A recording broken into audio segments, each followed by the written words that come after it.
চলন বিলে এখন বর্ষার আগমন, আর এই বর্ষার আগমন ঘিরে আমি যদি একটু দেখাতে চাই, চলন বিলের এই অঞ্চলের মানুষগুলোর যে যাতায়াত, অর্থাৎ এখনও ফুল বর্ষা হয়নি। দেখুন যে একদম কোমর পানি, মাজা পানি, হাঁটু পানি পেরিয়েই এই যানবাহনগুলো চলছে। বিভিন্ন স্থান থেকে দর্শনার্থীরা আসছেন, তারা এই চলন বিলের যে বর্ষার আগমন, এখন অল্প অল্প পানি, সেই পানিতেই তারা বিনোদনে মেতে উঠেছে।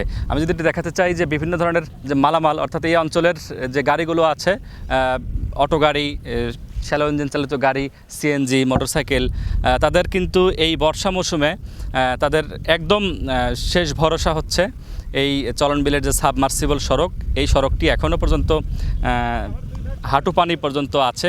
এ কারণে মালবাহী এই অঞ্চলে যে মানুষজনের যে দৈনন্দিন মালবাহী গাড়িগুলো, সেগুলোও এইভাবে ঝুঁকি নিয়েই তাদের প্রতিনিয়ত চলাচল করতে হয়। অর্থাৎ এই এলাকায় যদি পানি একদম ফুল বর্ষা হয়, তখন কিন্তু এই এলাকায় নৌকা চলাচল করবে। আরও একটি গাড়ি দেখছেন যে আসছে। এই অঞ্চলের যে গাড়ির চালকরা আছেন, তারা কিন্তু একদম পাকাপোক্ত চালক। তারা মোটামুটি জানেন যে এই সাবমার্সিবল সড়কটার প্রশস্ত কেমন। বা আমি যদি একটু দেখাতে চাই, বাইক চালক একজন আসছে। বাইক চালকরাও জানেন যে কীভাবে এই রাস্তাগুলো দিয়ে তারা বাইক চালিয়ে তাদের বাড়ি ফিরবেন। কারণ হচ্ছে যে তারা একদম সুপরিচিত এই রাস্তাগুলোর সাথে। বিশেষ করে এখন যেহেতু অল্প পানি, আর কিছুদিন পরেই আসবে অনেক বেশি পানি। আর এই বেশি যখন ফুল বর্ষা যখন এই চলন বিলে হবে, তখন কিন্তু এই চলন বিলের যে নয়নভিরাম যে দৃশ্য, সেই দৃশ্য উপভোগ করতে নাটোরের বাইরের বিভিন্ন জেলা থেকে, অর্থাৎ দেশের বিভিন্ন জেলা থেকে মানুষ এই চলন বিলে আসে ভ্রমণ করতে, নৌকা ভ্রমণ করে। এখানকার যুব সমাজ যারা আছেন, তারা ব্যাপক উৎসবে মেতে ওঠে।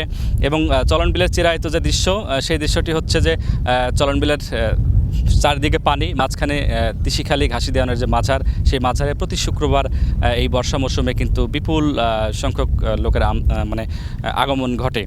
আর পাশাপাশি এই অঞ্চলের মানুষজনের এখন জীবন জীবিকা নির্বাহ করতে একটু দুর্ভোগ পোহাতে হচ্ছে, কারণ পর্যাপ্ত পানি এখনও চলন বিলে নেই।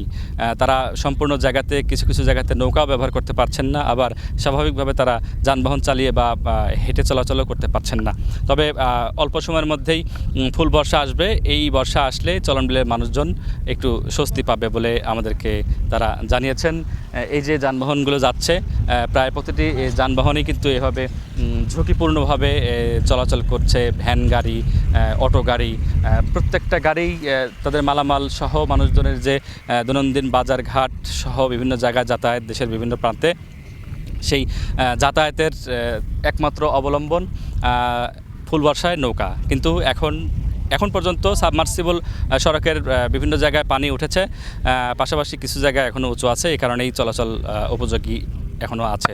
Nazmul Hasan, one news, Natore.